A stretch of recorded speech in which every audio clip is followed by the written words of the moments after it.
My name is Drew Waldron, and I am on with professor, adventurer, and New York Times bestselling author Michael Easter. Michael, how are you? I'm doing well. How you doing, Drew? I'm fantastic. I'm looking forward to this conversation. There's a lot of stuff to ask, but I think the best place to start is asking you how you describe your career to anyone learning about your work for the first time. That's a great question. I definitely have an interesting career. So I'm a professor at the University of Nevada, Las Vegas. But when I am not doing that, I do a lot of traveling and writing. So inherently, I've always been an investigative journalist. But what I do is I travel to a lot of places around the world, from Baghdad to Bolivia to you name it, looking for information that helps the average person live a better life.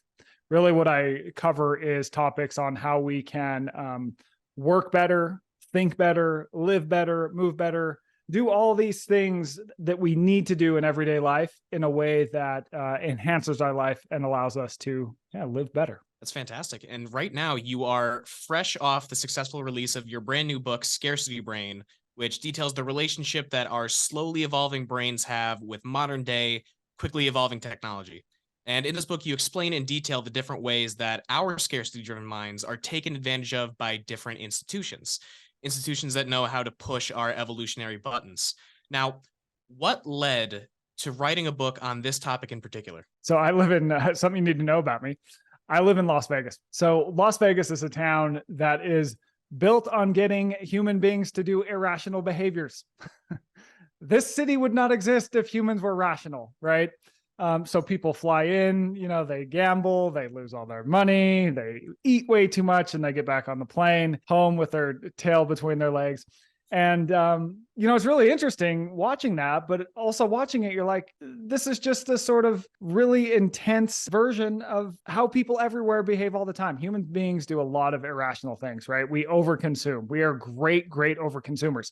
And I got really interested in why. Why is it that people keep eating when they're full? Why do we keep drinking when we've had too much? Why do we keep shopping online when we have closets full of stuff and storage units, right? Why do we spend so much time scrolling the internet when we know it's not making us any more sane? And I wanted to know why. And so the book really gets into the cultural, biological, neurological basis for why people overdo things, overconsume. And I think it's relevant for anyone living in the modern world. That often tracks back to sort of deep evolutionary reasons. But I think that what is so interesting about living today in this moment is that we have sort of all these corporations and sort of big data really telling corporations what is going to make us tick, what is going to make us click the buy box, what is going to make us spend more time at the slot machine, what is going to make us spend more time on social media, whatever it might be, even though it is not in our best interest, even though it is an irrational behavior for us to do that. And so the book really looks into that and how we find a way out, because ultimately these are some of the bigger questions that people grapple with in their day-to-day life. That is fascinating. And what better place for you to be than the city of irrationality? Yes. When it comes to gambling, I'm sure that everyone can think of examples like gambling where their brain is being taken advantage of with the scarcity cues, along with social media and dating apps and food marketing. Aside from those, what are some other examples of scarcity cues and marketing that might not be as obvious to the average consumer? One thing that was very interesting in reporting this book is I talked to a researcher who does a lot of work on scarcity and what type of scarcity cues affect people. Something as simple as running out of an everyday office supply can impact people and lead people to want to sort of reach for more. So can having a single bad quarter lead businesses to frantically search for an answer, right? To fix this perceived problem of scarcity. So the issue is that when we feel like a resource we need is scarce, or we face a scarcity cue, the natural human reaction is to add. We are programmed to add, to do more, to buy more, to hire more people, to pile on more resources to try and solve this perceived scarcity. But the issue is that that's not always in our best interest. So there's this fascinating research from the University of Virginia where this guy gave a bunch of different participants 6 different experiments. Now, in every single single experiment, the people had to solve a problem. The catch is that the way to solve the problem, the correct answer was always to remove resources. So for example, he had one experiment where there was a bridge built out of Legos, but the bridge was at an odd angle like this, right? And so the most efficient way to solve that problem is to simply remove Legos from the one pillar, and then it's going to be flush. And by the way, now you got 2 more Legos, so you can go build other stuff. So experiments like that. And he found that in every single one, to solve problems, these people all added resources. They piled on more resources to try and solve the problem, even when subtraction was the right answer. And so we don't even think of subtraction. So really the takeaway, I think, for the average person, whether you are running a business, whether you are, an administrator or a teacher, you're in the education system, whether you're parenting, is that when we face problems in our life, our tendency is to solve those problems by adding more things, doing more things. And we just totally overlook the option of subtraction. I mean, it's not that adding or subtracting is any better, right? It's whatever the situation calls for, but we don't even think about subtraction. And that can hurt us in the long run. Wow. To the point of those natural human instincts that are kind of evolutionary, the way that you describe the exploitation of human scarcity cues, it's something that's been prevalent for decades, but more specifically, in the last 20 years, tech companies have evolved those cues to grab our attention in increasingly precise ways. Since we can't control those evolutionary cues, what do you think are the long-term implications of this practice in the tech world becoming more precise from generation to generation? Well, I think that's just the issue, is that it becomes more precise, and this essentially fractures our attention over time, right? If you have applications that know exactly what is going to grab a person's attention, what exactly is going to get them to either buy or consume or whatever it might be, you end up in a world where people spend a lot of time behind their phones consuming content, buying stuff they don't need, just really focused in on this sort of small rectangular screen. I don't think that spending time on your phone is inherently bad. What I want, though, and part of my big message, is that I want people to make the conscious decision to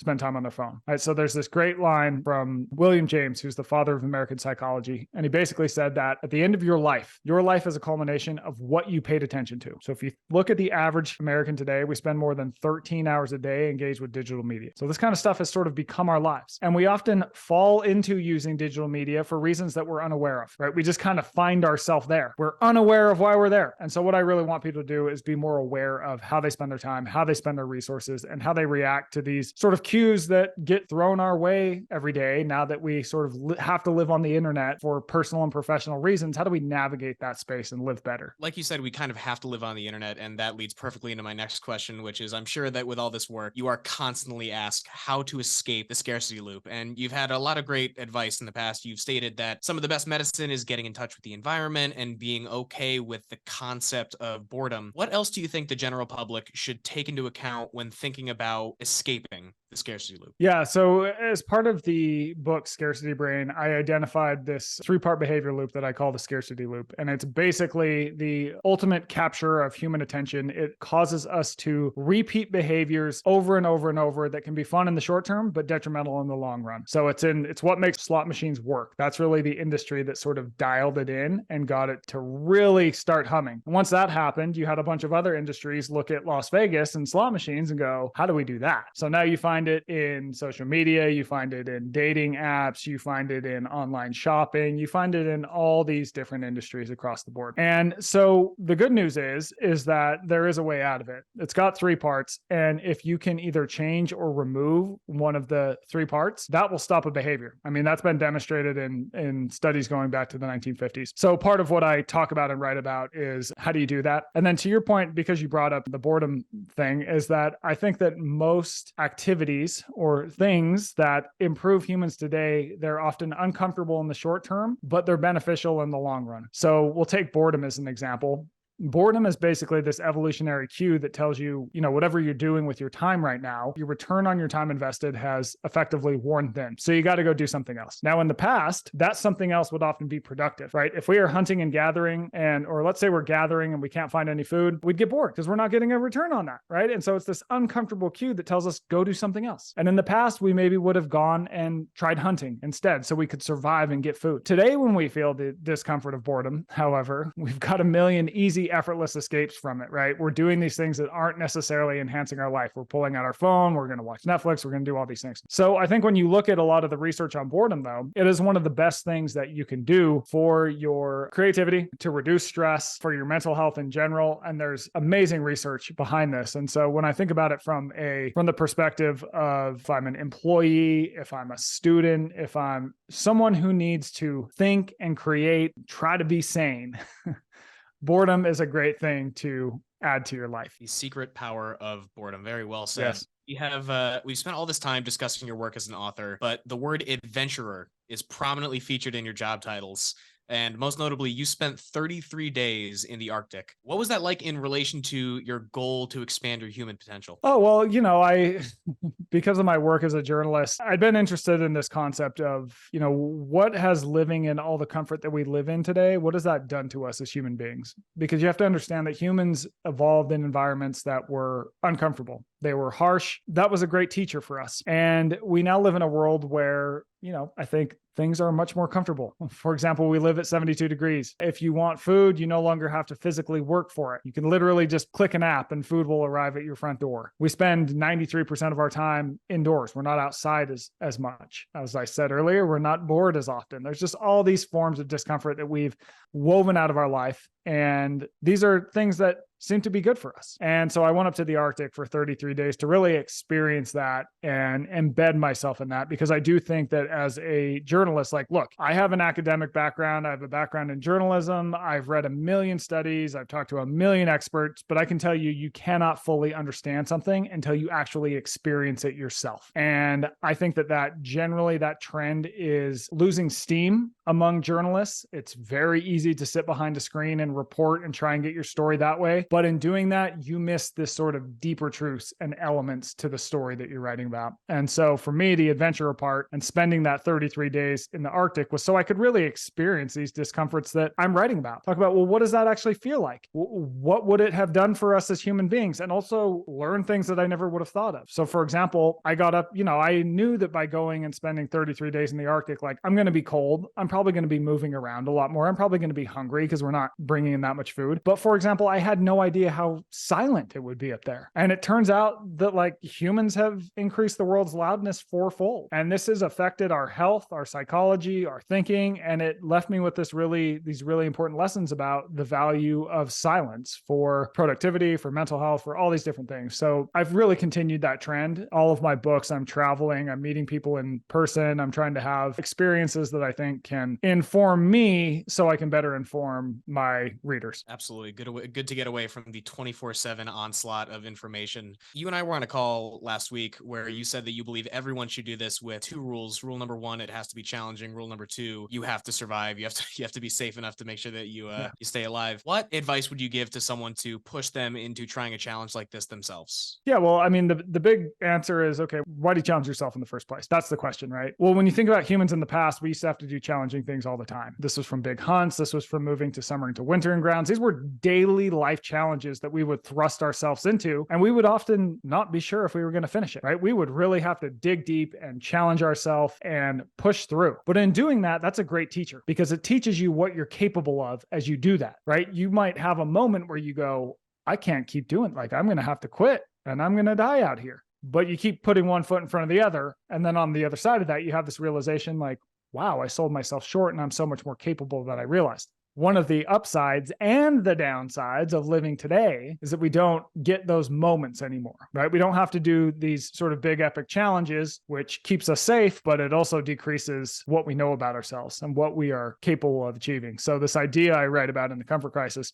is this idea of misogi. It's basically going out into nature once a year and picking on a big physical challenge that's going to be really hard for you. So anyone can do this. And I've had people write to me who are in their 80s who've, decided they're going to go hike, whatever it is, 5-6 miles. And that is their big physical challenge. They're not sure if they're going to be able to do that, but it becomes a really great teacher for them. And I think that once you put yourself in a position where there might be a high degree of failure, where you're not sure if you're going to be able to finish what this task that you've taken on, I think things really start moving upstairs and you start to find that you had a lot more on board than you ever really realized. And then the important part is that you can then take that back into your normal life, and that changes what you can do from then on. It changes your work, it changes your relationships, it changes everything. I think that after this conversation, I need to start planning my expedition, but clearly first I have to delete TikTok because that's problem number one.